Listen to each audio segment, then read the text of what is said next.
dari awal kehidupan tercipta sampai tutup zaman kan gitu. Akhir peradaban manusia. Kan manusia kan ada akhir peradabannya.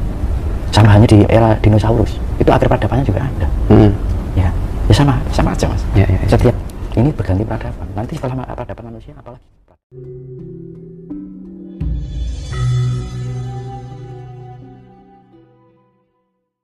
Ya kan, walaupun kita berkeras selama ini melakukan itu, akhirnya kita menemukan titik kedamaian, tidak tersibukkan dengan kekhawatiran hidup. Kita bisa menikmati hidup. Mumpung padang rembulane, mumpung jembar kalangane. Artinya mumpung berikan kesempatan dalam menjalani hidup itu dimanfaatkan sebaik mungkin.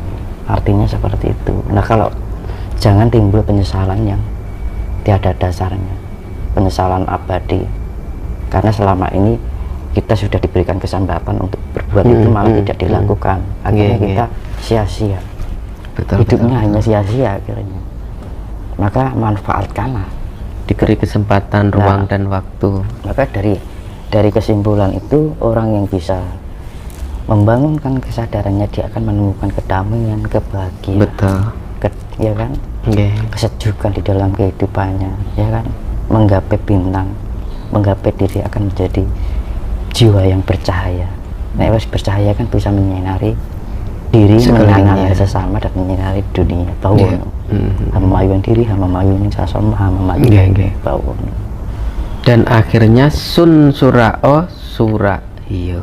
Ya, sun suraiyo itu kan sudah merdeka. Gembira. Nah itu kan suatu kejayaan, simbol kejayaan dan kesejahteraan. Jika kita semua itu bisa menjalani kehidupan ini, dunia tidak ada orang yang susah, aneh gembira, rukun, damai. Jadi yang namanya penderitaan sudah nggak ada lagi. Kita bisa mengalami kehidupan yang penuh kedamaian. Sebenarnya ini suatu gambaran suatu kehidupan nanti yang kita raih. Memang susah, harus ini memang licin, tapi kita harus penekno, kan artinya ada peningkatan di dalam diri kita. Betul. Enggak datar terus malah sekarang menurun, bukannya naik. Malah downgrade. Nah ada peningkatan itu, maka mereka akan memperbaiki dirinya tanpa sebuah keraguan dengan sebuah keyakinan penuh. Dan suatu ketika kita akan menikmati hidup ini, dan ketika seseorang bisa mengalami itu semua, maka akan kita semua di dunia ini akan mengalami kemerdekaan di dalam kehidupan, gembira. Betul. Ya, tidak ada yang kesusahan, tidak ada orang yang menderita. Maka itu disimbolkan zaman kesucian yang penuh kesejahteraan, kedamaian. Berarti filosofi atau makna lagu tersebut itu kan cocok dengan sejalan dengan misi. Makanya cahangan-cahangan para kesatria, orang-orang terpilih ini tetap semangat dalam menggapai sesuatu. Bintang artinya itu tadi, blimbing itu tadi kan simbol bintang. Dan menyatukan 5 anasir dengan pengolahan itu dengan jalan samadhi atau meditasi, henung hening, henung diam, henung merenung, hening kita melakukan keheningan di dalam samadhi atau meditasi. Ketika kita bisa mampu itu, kita memahami kekurangan dan kelebihan kita. Ketika kita bisa memahami kekurangan kita, kita akan tertuntut ke kehidupan kita. Kita akan menemukan jati diri kita, kebersihan di dalam batin kita, tidak merugikan yang lain, juga tidak merugikan diri kita sendiri. Ketika kita semua orang bisa mengalami itu sendiri, maka kehidupan ini penuh dengan kenikmatan.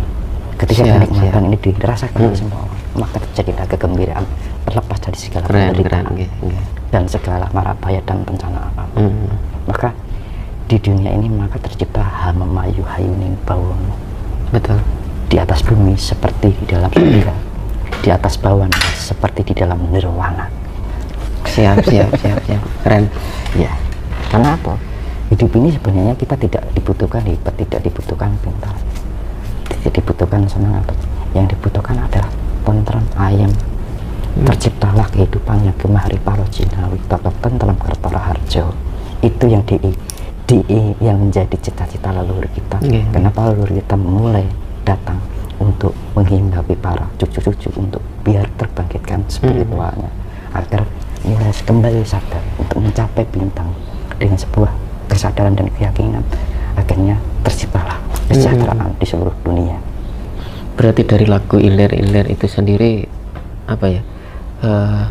Maknanya sangat mendalam, mewakili perjalanan semua manusia itu dirangkum dari jadi satu. dari lahir sampai Ya nggak hanya lahir, tapi kehidupan meninggal. secara global ini juga. Ketika manusia, para kesatria ini bisa ini, maka dunia ini secara globalnya akan menerima kesejahteraan. Dan yang akan menikmati orang-orang kesatria ini. Yang tidak bisa seperti itu, ya sudah, alam yang akan bertanggung jawab. Nah gitu. Kalau saya tahu yang nyiptain lagu Ilir-Ilir ini Sunan Kalijaga ya. Iya. Nah, Sunan bisa Kalijaga.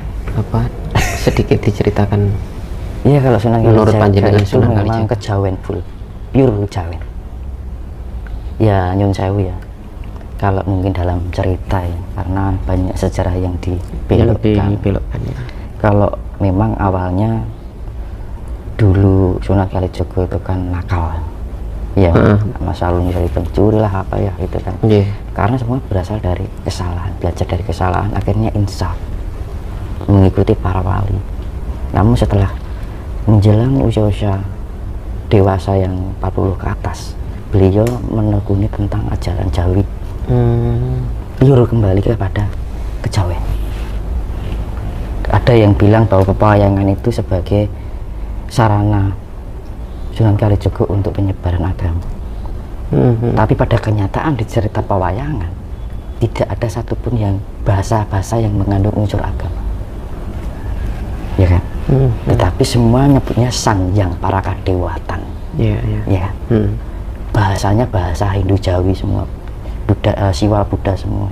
Wong wilaheng kertaning bawana langga, ya kan? Sang Hyang.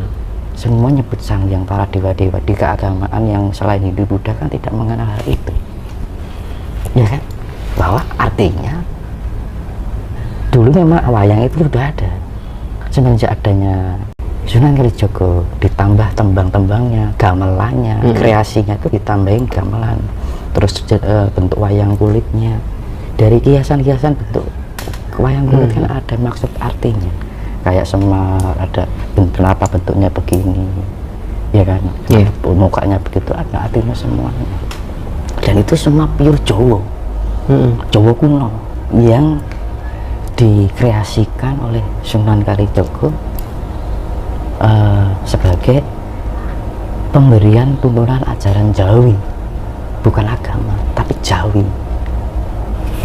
tapi dibelokkan, diklaim oleh suatu agama bahwa itu sebagai penyebaran agama, padahal di sisi pewayangan itu nggak ada sedikit pun ada unsur keagamaan, tapi lebih ke budaya Jawi, dan menyebutnya para dewa, Sang Hyang, Sang Hyang. Dan di agama tertentu tidak ada yang menjelaskan tentang. Tapi dari cerita di pewayangan itu sebenarnya terjadi ya Mas ya? Itu kiasan semua Mas, Sanepan ya? kiasan. Jadi kayak Durga Kala itu kan sifatnya kan dewa. Kala itu waktu, Durga itu ruang, Siwa itu simbol lava, Bayu itu angin, Ya. dewanya angin. Dewanya angin unsur materi Nak Bima bagi titisana dari Batara Bayu. Terus secara fisiknya air itu Arjuna, nah non fisiknya Batara Indra, kayak gitu. Itu simbolis semua, bukan kisah nyata.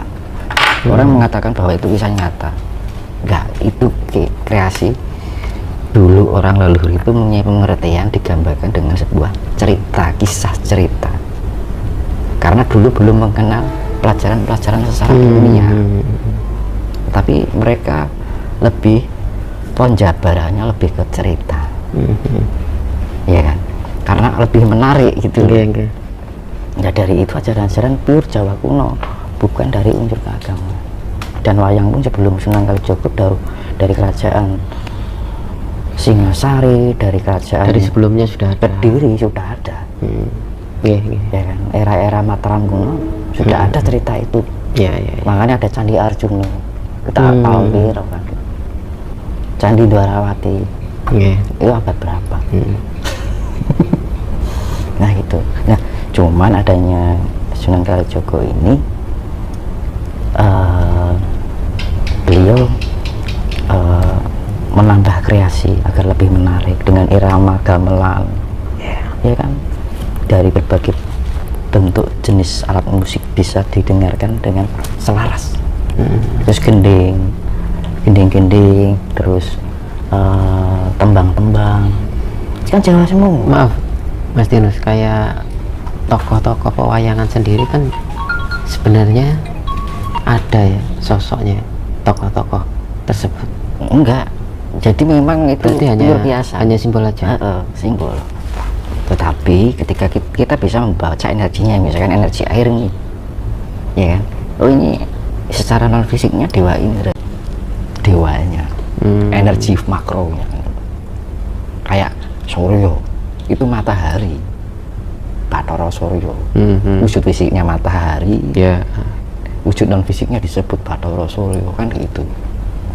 Bathara Baruna secara fisiknya samudra, non fisiknya Bathara Baruna, dewa ikan, penguasa laut, air tawar, secara fisiknya air tawar, non fisiknya secara energinya itu namanya Bathara Indra, tapi fisiknya disebut Arjuna itu sendiri. Ya, siap. Itu pewayangan itu harus benar-benar paham banget dengan pewayangan, bisa diterjemahkan secara alam, bisa terjemahkan secara kehidupan, alur kehidupan dari awal kehidupan tercipta sampai tutup zaman, kan gitu. Akhir peradaban manusia, kan manusia kan ada akhir peradabannya, sama hanya di era dinosaurus itu akhir peradabannya juga ada. Ya kan, ya sama aja Mas. Ya. Setiap ini berganti peradaban, nanti setelah peradaban manusia apalagi peradaban avatar ada lagi. Iya, setelah manusia ini ada peradaban lagi, nanti peradaban avatar. Bentuk fisiknya sudah tidak seperti kita, bentuknya lain. Ya sama wujud manusia, tapi evolusi dari manusia secara fisiknya lain. Saya bilang ini bukan baca literasi, tapi apa yang saya ketahui gitu. Setelah peradaban manusia nanti ada peradaban berikutnya. Sudah ada ada pemusnahan ya, massal. Sudah ada ya. Kan dulu dinosaurus kan massal dihancurkan semua. Pandangan ke depan sudah ada ya. Iya. Gambaran-gambaran tersebut. Jadi manusia avatar bahasanya. Orang yang benar-benar yang super power, supernatural. Jadi mereka sudah mampu mengendalikan esensi dari ruang dan waktu. Kalau ini kan kita masih terjerat ruang dan waktu, kita belum menguasai. Kalau di avatar itu, era manusia avatar itu nanti mereka sudah bisa mengendalikan adanya ruang dan waktu, walaupun terikat dalam ruang dan waktu. Kita kan terikat dalam ruang dan waktu, iya kan. Tapi kan kita juga kesulitan untuk mengendalikan. Tapi di era nanti, mereka sudah mampu berkolaborasi dengan ruang dan waktu. Nah itu. Itu apa termasuk dan ini kebangkitan gitu? Ya nanti makanya kan dibilang besok itu akan, setelah bencana besar itu kan akan terjadi peningkatan secara IQ, SQ dan EQ setelah bencana loh. Nah, bagi siapa orang yang bisa mengolah dirinya, menyatukan dirinya alam dari yang terdapat 5 anasir ini, mereka akan kayak zaman Lemurian. Sebelum bencana sudah menghilang terlebih dahulu. Mereka lari di dimensi lain. Nah itu manusia nanti juga akan begitu. Iya, semacam bagi orang-orang terpilih itu akan mempunyai kemampuan. Kalau nggak salah tinggalan teknologi dari Lemurian itu teknologi dorpal itu gini, Mas, ya? parameternya manusia sempurna, ukuran manusia sekarang kan hanya mengenal baik buruk, itu selesai. Kalau ukuran alam semesta bukan hanya sebatas itu ukurannya, parameternya ketika kamu bisa mampu mengendalikan hidupmu ini dan ukuran berbagai baik, dimensi. ukuran baik dan buruk sendiri kan berbeda-beda juga. Iya, karena hanya baik dan buruk, bisa dan enggak, iya dan tidak, ya kan itu, benar dan salah, kan gitu dah, ngulek nih ngono, ya kan. Tetapi suatu itu jadi ukuran manusia sekarang, standarnya manusia sekarang seperti itu. Tapi besok standarnya ketika manusia itu, orang yang dibilang manusia yang benar-benar manusia, ketika manusia ini sudah menyatukan 5 anasirnya sehingga mereka sudah bermain dengan ruang dan waktu. Akhirnya mereka bisa kayak zaman Lemura sebelum terjadi bencana sudah melarikan diri dari dimensi lain. Kan yang bencana hanya dimensi 3 dimensi, dimensi fisik, ya. Unsur air, tanah, api kan fisik kan. Tapi kan yang di dimensi lain kan sudah lepas. Nah, karena ini tidak terikat dari ruang dan waktu, ini kan ada badai matahari. Makanya ini ngun siwa, guntur angin, ngun pewayangan, guntur angin, guntur gening, itu kan badai. Nah, badai ini akan leburkan. Maka di dalam ajaran agama kan ada, bagi orang kafir akan menikmati kiamat. Ya, artinya kafir itu ukurannya orang yang tidak bisa, sudah belum bisa bermain dengan ruang dan waktu, belum mampu akan itu.